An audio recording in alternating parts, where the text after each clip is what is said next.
As June came to an end, Facebook CEO Mark Zuckerberg told his employees about an ambitious new initiative.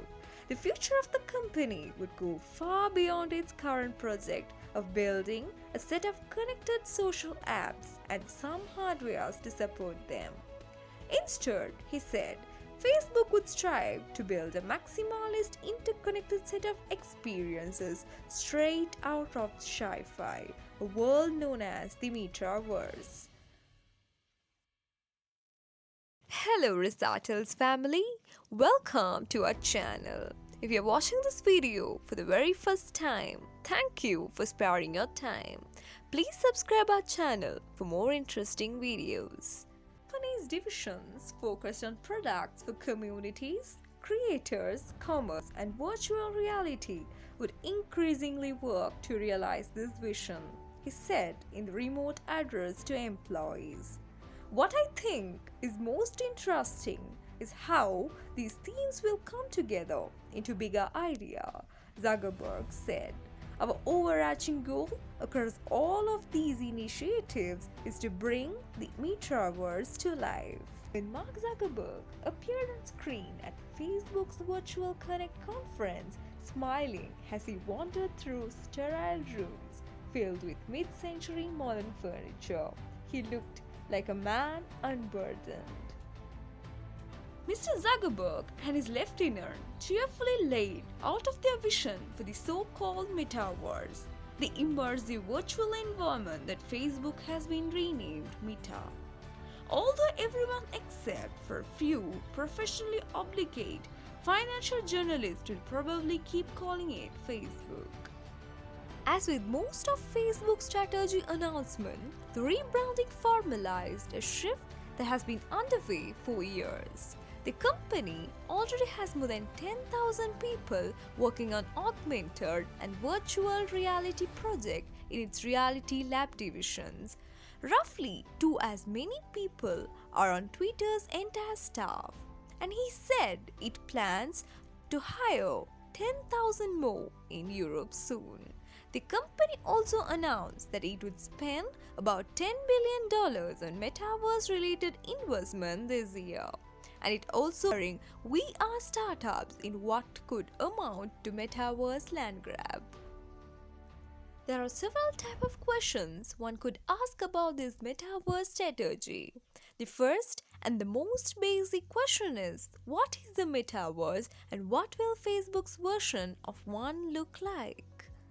That question was answered at least partially. Mr. Zuckerberg painted a picture of the Metaverse as a clean, well-lit virtual world entered with virtual and augmented reality hardware at first and more advanced body sensor later on, in which people can play virtual games, attend virtual concerts, go shopping for virtual goods, collect virtual art, hang out with each other, virtual avatars, and attend virtual work meetings. This version of an immersive digital realm is not new. It was sketched out almost 30 years ago by the science fiction author Neil Stephenson. But Mr. Zuckerberg is talking Facebook's future on the bet that it will become real, saying that the Metaverse will be the successor to the mobile internet. Another obvious question you could ask is, will this work? Why do you do this game? What's it all for? It's impossible to say for certain. Of course, although Facebook, a lumbering bureaucracy whose biggest breakthroughs in the past decades have mostly come by buying competing apps or copying their features, rather than developing its own ideas internally, will create an immersive digital universe that people actually want to spend time on it. But the most interesting question to many minds is, why is Mr. Zuckerberg doing this? After all, it's not a prelude to huge corporate reorganization or a sign of a chief executive who wants to give himself an easier job, as was the case when Google renamed its Alphabet in 2015 And even though some have speculated that the Meta rebranding is meant to distract from Facebook's most recent round of scandals, announcing a radical plan to reinvent the digital world would make critics less skeptical of the company's motive. It is noticed that Facebook's core social media business is lagging, and younger users are abandoning its app in favor of TikTok, Snapchat, and other cooler apps. Facebook's youth problem hasn't hurt it financially yet, but the ad revenue is a lagging indicator. And there is plenty of evidence that even Instagram, the supposedly healthy app of Facebook's portfolio, is rapidly losing the attention of teenagers. The Metaverse could help with the company's demographic crisis if it encourages young people to strap on their headphones and hang out in Horizon Facebook's social VR app instead of watching TikTok videos in their phone. Another problem Facebook's Metaverse strategy could address, if it works, is platform risk. For years, Mr. Zukerberg have been urged that because Facebook's mobile apps run on iOS and Android, its success is highly dependent on Apple and Google, two companies whose priorities are often diametrically opposed to its own. This year's app tracking transparency changes by Apple, for example, dealt a blow to Facebook's advertising business by making it harder for the company to collect the data about users' mobile activity. And if smartphones remain the dominant way that people interact online, Facebook will never truly control its own destiny. Mr. Zuckerberg has been talking about the strategic benefit of Metaverse since at least 2015, when he wrote that we need to succeed in building both a major platform and key apps to improve our strategic position in the next platform.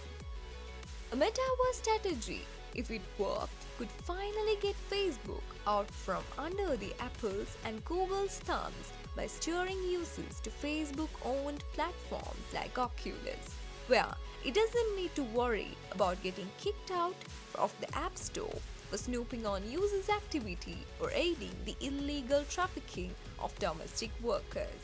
And it would mean that if Facebook wanted to charge for, say, virtual clothing inside one of its Metaverse apps, it could do so without paying a 30% fee to a rival.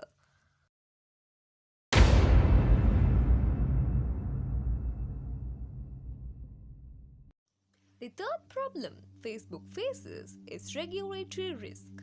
Facebook is not on the verge of being broken up exactly, but regulators are making enough noise about restricting its growth, and it makes sense to place bets on some areas like VR and AR that are less likely to be regulated anytime soon.